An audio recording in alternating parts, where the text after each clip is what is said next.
আসসালামু আলাইকুম ওরহমতুল্লাহি ওবরাকাতু। বিশেষ একটা বিষয়ে ভিডিও করছি, সেটা হলো সুন্দরবনের খলিশা ফুলের মধু নাকি সুন্দরবনের প্রাকৃতিক চাকের মধু। আমার কাছে অনেক কাস্টমার বা অনেক শুভাকাঙ্ক্ষী বা অনেক গ্রাহক তিনি আমার কাছে সুন্দরবনের প্রাকৃতিক চাকের মধু চেয়ে থাকেন। তো আবার কেউ কেউ সুন্দরবনের খলিশা ফুলের মধু চেয়ে থাকেন, কেউ কেউ সুন্দরবনের গরান ফুলের মধু চেয়ে থাকেন, কেউ কেউ সুন্দরবনের বাইন ফুলের মধু চান, কেওড়া ফুলের মধু চান, বিভিন্ন নামে মধু চান। কিন্তু আমার কাছে পান হলো সুন্দরবনের প্রাকৃতিক চাকের মধু। বলবেন যে তাহলে আপনার কাছে কেন খলিশা ফুলের মধু, গরান ফুলের মধু, কেওড়া, কাঁকড়া, হরগোজা, লতা, গেওয়া, বাইন এগুলো মধু পাওয়া যায় না? তার সঠিক উত্তর হলো যে আমি 2020 সাল থেকেই মধুর ব্যবসার সাথে জড়িত। আমিও শুরুতে সুন্দরবনের খলিশা ফুলের মধু এবং সুন্দরবনের গরান ফুলের মধু, সুন্দরবনের বাইন ফুলের মধু নামে মধু বিক্রি করেছি। এটা আমার প্রোফাইলে গেলেও দেখবেন বা আমার পেজের পিছনের পোস্টগুলো, একদম শুরুর জামানার পোস্টগুলো দেখলেও দেখবেন।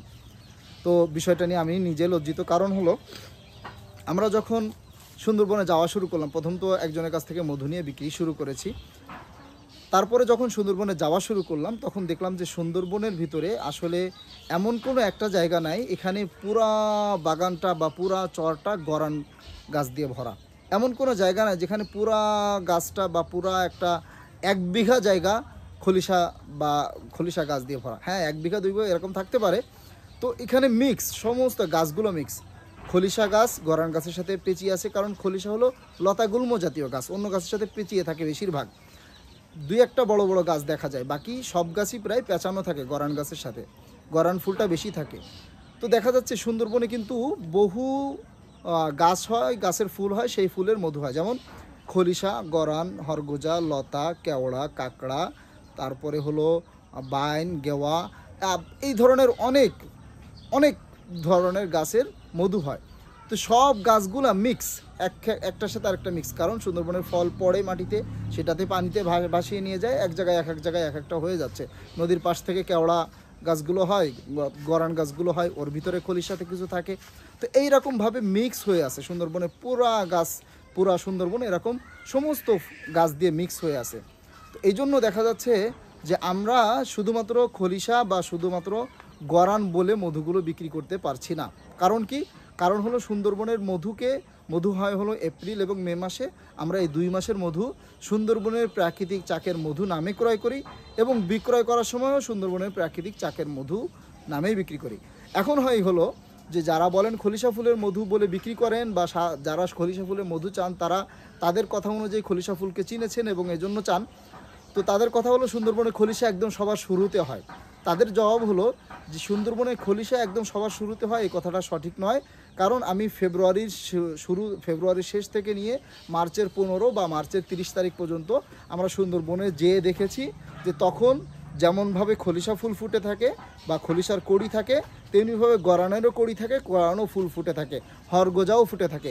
এর আগেও মোবাইলদের কথা, এর আগেও অনেক ফুল কিন্তু সুন্দরবনে ফোটে।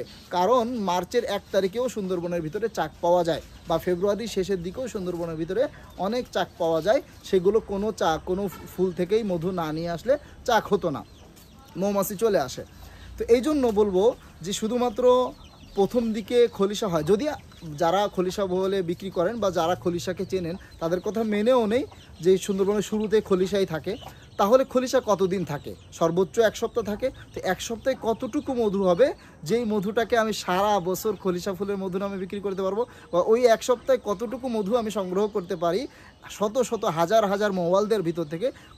কয়জনের কাছ থেকে আমি কতটুকু মধু সংগ্রহ করতে পারবো যেটাকে আমি সারা বছর খুচরা বা পাইকারি বিক্রি করতে পারবো? এটা তো সম্ভব না, এটা তো আকলেও তাসলিম করে না।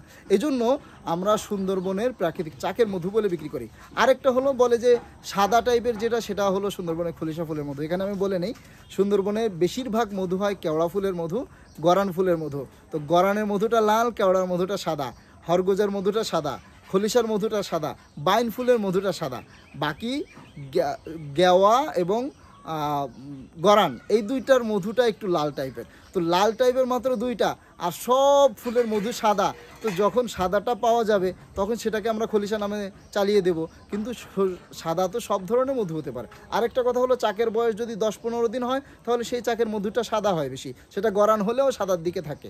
আর যদি চাকের বয়স 1 মাস বা বেশি হয়ে যায় তখন মধুটা কিন্তু চাকের ওই যে গাদের জায়গাটা বেশি হয়, মৌমাছির গাদটা বেশি থাকে, পোলেনের সংখ্যা বেশি থাকে। তো সেই সময় মধুগুলো একটু লাল টাইপের হয়, শেষের দিকের মধুগুলো একটু লাল টাইপের হয়, প্রথম দিকের মধুগুলো একটু সাদা টাইপের হয়। এটা এই জন্য না যে খলিশা ফুলের মধু প্রথমে চাক ছোট, চাক নতুন, এজন্য মধু সাদা হয়, এবং কেওড়া বা অন্য ফুলও থাকে সেজন্য সাদা হয়। এটা এই কারণে না যে প্রথমের মধু এর ভিতরে গরান নাই বলে সাদা হচ্ছে, এমনটা না বিষয়টা। কারণ আমরা সারে জমিনে সুন্দরবনে যেয়ে দেখেছি যে সুন্দরবনের প্রথম পর্যায় থেকেই গরান এবং খলিশা একসাথেই ফোটা শুরু করে এবং একসাথে হয়। 2-4 দিনের ডিফারেন্স থাকতে পারে, কিন্তু এইটার কারণে যে এমন না যে মধুটাই হয়ে গেল।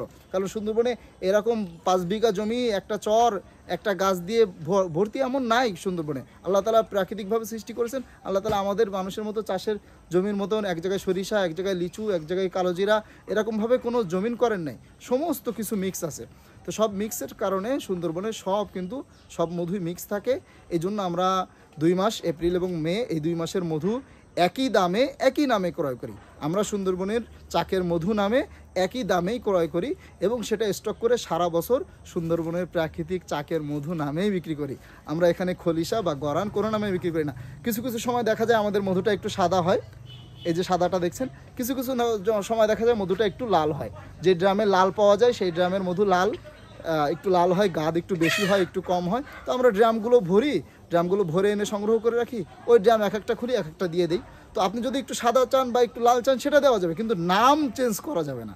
সুন্দরবনের প্রাকৃতিক চাকের মধু ছাড়া খলিশা ফুলের মধু, গরান ফুলের মধু, বাইন ফুলের মধু এরকম কোনো নামে বিক্রি করা যাবে না।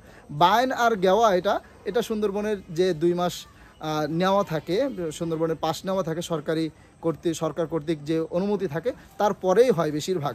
এই জন্য ওই টাইমের মধুগুলো আমরা সংগ্রহ করি না। এই জন্য আমাদের মধুর ভিতরে বাইন ফুলের মধু যদি এর ভিতরে, এই যে একটা বোতলের ভিতরে যদি সামান্য পরিমাণও থাকে তাহলে ঘ্রাণে বোঝা যায় যে এদের বাইন ফুলের মধু আছে। বাইন ফুলের একটা বিকট গন্ধওয়ালা মধু, তো ওই মধুটা কিন্তু থাকলেই চেনা যায়। তো এই আমাদের মধুগুলোর ভিতরে ওইটা আসার কোনো প্রশ্নই আসে না, কারণ ওটা একদম শেষের দিকে হয় আর ওটার সময় সরকারিভাবে পাসও থাকে না, চোরাইভাবে ওই মধুগুলো সংগ্রহ করতে হয়। এই জন্য ওই মধুগুলো আমাদের কাছে তেমন পাওয়া যায় না। কখনোই আমি একবার মাত্র কিনেছিলাম আমার মধুর বিজনেসের জীবনে, তো সেটা অল্প কিনেছিলাম, বিক্রি করে দিয়েছি।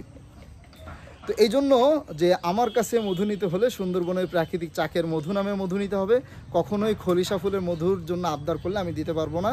আফওয়ান, আপনাদের কাছে মাপ চাই, কারণ আমি আমানতদারিতা রক্ষার্থে আমি সুন্দরবনের প্রাকৃতিক চাকের মধু নামেই সুন্দরবনের মধু কিনি এবং সুন্দরবনের প্রাকৃতিক চাকের মধু নামেই আপনাদেরকে মধুগুলো দিয়ে থাকি। এজন্য যারা নেবেন তারা এই নামেই নেবেন, এই নামেই বিক্রি করবেন। আর যারা বিক্রয় বন্ধু যারা আছেন, আমাদের সহযোগী এবং সহকর্মী যারা আছেন, যারা সুন্দরবনের মধু বিক্রি করতেছেন, তাদের কাছে অনুরোধ থাকবে যে সুন্দরবনের খলিশা ফুলের মধু নামে মধু না বিক্রি করে সুন্দরবনের প্রাকৃতিক চাকের মধু নামে মধু বিক্রি করি এবং নিজের কথাটাকে সম্পূর্ণ সত্য রাখি। যদি আমি খলিশা ফুলের মধু বিক্রি করি তার ভিতরে যদি 50%, আমার মনে হয় না যে 50% খলিশা ফুল, কারণ 20% যদি মাইক্রোস্কোপ দিয়ে দেখা যায় খলিশার পোলেন মিলানো হয়, 20%-এর বেশি সুন্দরবনের খলিশা ফুলের মধু কোনো মধুর ভিতরে পাওয়া যাবে বলে আমার কাছে মনে হয় না। তারপরেও যদি 50% থাকে, 50% থাকলেও আপনার কথাটা সঠিক হচ্ছে না, মিথ্যা হচ্ছে এটা আমি বলবো না, সঠিক হচ্ছে না। কারণ এটাদের ভিতরে 20% অন্য ফুল, খলিশা এক ফুল, একটা ফুল তো না, সুন্দরবনে 10টা ফুলের মধু হয়। তো আপনি কেন খলিশা নামে মধুকে বিক্রি করবেন? এই জন্য আমার সহকর্মী যারা আছেন তাদের প্রতি আহ্বান থাকবে, আপনারা সুন্দরবনের চাকের মধু নামেই বিক্রি করেন, এই নামে প্রচার করুন এবং এই নামেই মানুষের কাছে পৌঁছে দিন। কেউ যদি সাদা চায় তার জন্য একটু সাদাটা দিবেন, কেউ যদি লাল টাইপের চায় তার জন্য একটু লালটা দিয়ে দিবেন, বা আপনার ড্রাম খুলে যেটা যেভাবে যখন যেভাবে যে কালারে আসবে সেই কালারে বিক্রি করতে থাকবেন। কেন আপনি খলিশা বা গরান বলে বিক্রি করবেন? তো সবাই ভালো থাকেন। কেউ যদি কষ্ট পেয়ে থাকেন মাফ করে দিবেন। আর যদি সুন্দরবনে চাকের মধু প্রয়োজন হয় আমাকে জানাবেন, ইনশাল্লাহ আমি দেওয়ার চেষ্টা করব, ভালোটাই দেওয়ার চেষ্টা করবো ইনশাল্লাহ। সবাই ভালো থাকুন, সুস্থ থাকুন। আসসালামু আলাইকুম ওয়া রাহমাতুল্লাহি ওয়া বারাকাতুহু।